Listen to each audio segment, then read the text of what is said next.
ইসলামী দলগুলো এক জায়গায় হয়ে যারা স্বাধীনতার 52 বছরে জনগণকে মিথ্যা প্রতিশ্রুতি দিয়ে ক্ষমতায় গিয়ে জনগণের সঙ্গে প্রতারণা করেছে, আমরা এদেরকে হারিয়ে জনগণের ইচ্ছাকে বাস্তবায়ন করতে চাই।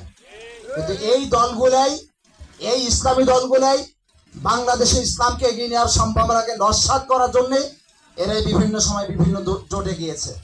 একবার আওয়ামী লীগের সঙ্গে জোট করে বিএনপিকে নামাইছে, একবার বিএনপির সঙ্গে জোট করে আওয়ামী লীগকে নামাইছে। আমরা সেই ঠিকাদারি নেই নাই, আমরা ইসলামী আন্দোলন সেই ঠিকাদারি নেই নাই। আমরা কোনো দলকে ক্ষমতায় নেওয়ার জন্য, কোনো দলকে ক্ষমতা থেকে নামারও রাজনীতি আমরা করি না। আমরা পীর সাহেব চরমনাইয়ের নেতৃত্বে আমরা সারা বাংলাদেশে সঠিক ধারায় ইসলামের রাজনীতি করে যেতে চাই।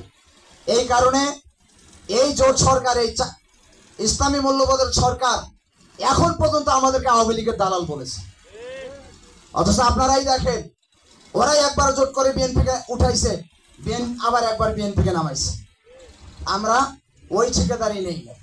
আজকে যখন ছাত্ররা গণ অভ্যুত্থানের মাধ্যমে জনতাকে সাথে নিয়ে এই ফ্যাসিস্ট স্বৈরাচার আওয়ামী লীগ সরকারকে যখন বাংলাদেশ থেকে তাদের প্রধান শেখ হাসিনাকে তাড়াইছে, আমরা যদি দালালে হইতাম আওয়ামী লীগের, আমাদেরকে ছাত্র অভ্যুত্থানের নেতারা ওই সেনা নিবাসে আমাদেরকে যাইতে দিত না। আজকে আমাদেরকে ফুলের তোড়া দিয়ে তার অভিনন্দন জানাইতো না। আপনারা জানেন, আওয়ামী লীগের নেতৃত্বে 14 দলীয় জোটে যে সমস্ত দল ছিল, তারা কেউই সেনা প্রধানের আমন্ত্রণে ওইখানে যাইতে পারেনি।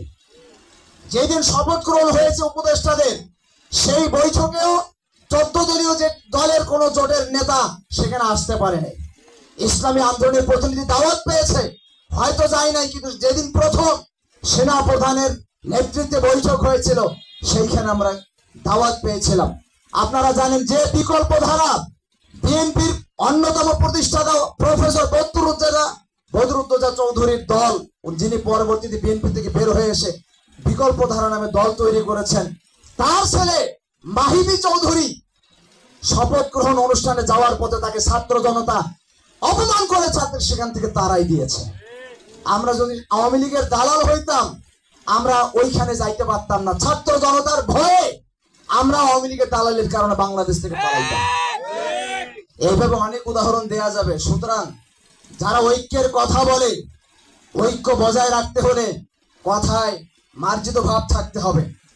আমরা অবশ্যই ঐক্য চাই, কিন্তু অতীতে যারা ইসলামী দলগুলোর ঐক্যের সম্ভাবনাকে যারা নষ্ট করে দিয়েছে, ইসলামী দলগুলো যারা ঐক্যবদ্ধ থাকতে না পারে, এর পিছনে যারা ষড়যন্ত্রের কলকাঠি মেরেছে, আমরা তাদেরকে বলতে চাই, আপনাদেরকে তওবা করে তারপর জোটের কথা বলতে হবে।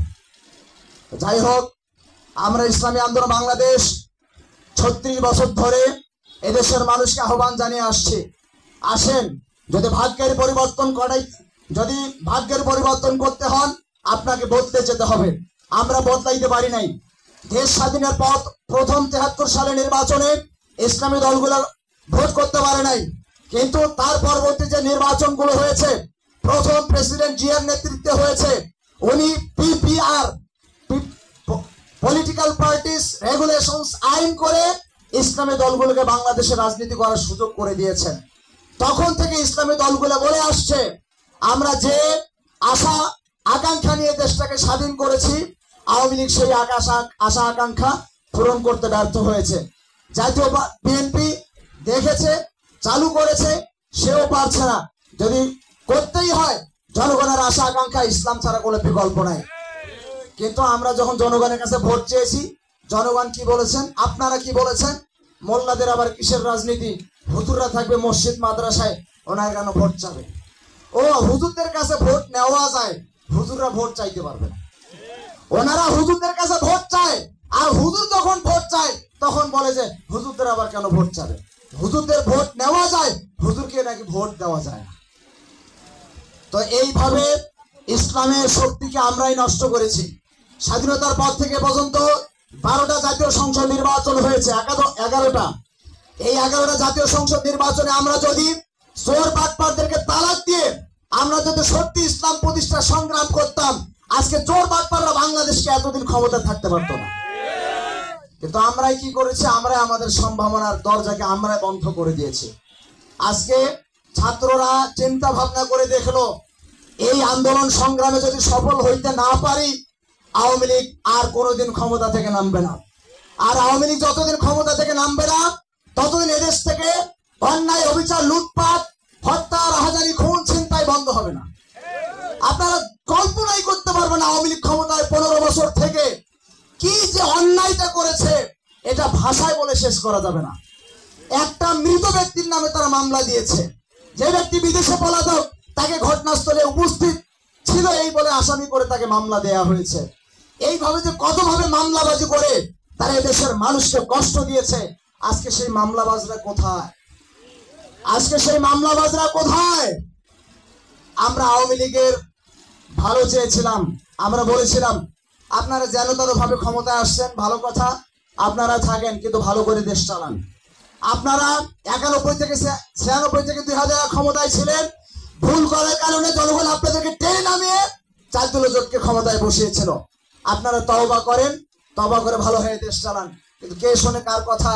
তারা এমন ভাবে অত্যাচার, অবিচার শুরু করে দিল যে প্রকাশ্যে রাজপথে, ঘরোয়া পরিবেশে রাজনৈতিক কর্মকাণ্ড চালানো বড় কষ্টকর হয়ে দাঁড়ালো। ছাত্ররা দেখলো যারাই অন্যায়, অবিচারের বিরুদ্ধে, রাষ্ট্রীয় অনাচারের বিরুদ্ধে কথা বলে, সরকার তাদের বিরুদ্ধে আন্দোলন, মামলা দিয়ে তার সহযোগী সহ সবাইকে তারা জেলে ঢোকাচ্ছে। এইভাবে যদি চলতে থাকে, বাংলাদেশে আওয়ামী লীগের ছাড়া অতীতে আর কেউ থাকতে পারবে না।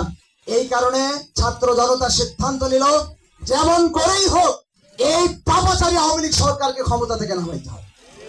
যখন তারা ক্ষমতা থেকে নেমেছে, পালিয়ে গিয়েছে, এখন দেখেন প্রতিদিন পেপার পত্রিকায় এই আওয়ামী লীগ নেতাদের এবং তাদের পা চাটা কুত্তাদের, গোলামদের, চাচার দলদের কি পরিমাণ দুর্নীতি, রাহাজানি, খুন, ছিনতাইয়ের খবর পেপার আসে।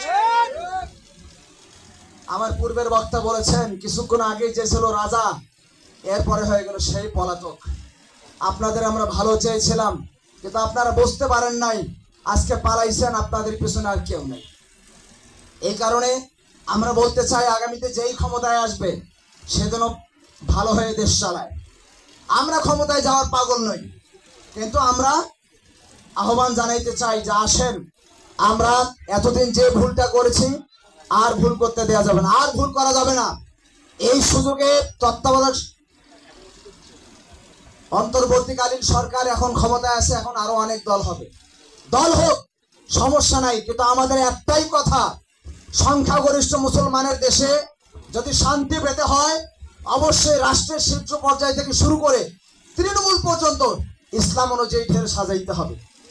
আরো দল 10টা হোক, কিন্তু তারা যদি বলে যে ইসলাম লাগবে না, গণতন্ত্র দিয়ে শান্তি হবে, আমরা বলবো গণতন্ত্র, সমাজতন্ত্র, সেকুলারিজম স্বাধীনতার 52 বছরে দেশ চালাইছে, এই তন্ত্র মন্ত্র দিয়ে শান্তি আসে না, আর আসবেও না। এই সমস্ত দল যদি গঠন হওয়ার পরে নতুন করে ওরাও যদি তথাকথিত গণতন্ত্রের কথা বলে, তাদেরকে তালাক দিয়ে আমাদেরকে ইসলামের পিছনে থাকতে হবে। আসেন, আগামী দিনগুলোতে প্রতিটা আন্দোলন সংগ্রামে আপনারা যাচাই বাছাই করে প্রকৃত ইসলামী দলের পিছনে থাকবেন, প্রকৃত ইসলামী লিডারের পিছনে থাকবেন। ইনশাল্লাহ থেকে যদি আমরা আন্দোলন সংগ্রাম অব্যাহত রাখতে পারি, ইনশাল্লাহ বিজয় আমাদের আসবে। যে লক্ষ্য আদর্শ নিয়ে আমরা আশা আকাঙ্ক্ষা নিয়ে দেশটা আবারও স্বাধীন করেছি, সত্যিকারের অর্থেই সেই লক্ষ্য আদর্শ সুরক্ষিত হবে। নচেত স্বাধীনতা অর্জন করা সহজ, রক্ষা করা বড় কঠিন। এই আগামী দিনে আপনারা ন্যায়ের পক্ষে থাকবেন, এই আশাবাদ ব্যক্ত করে আমার বক্তব্য এখানে শেষ করছি। আমা আলাইনা ইল্লাল বালাগ।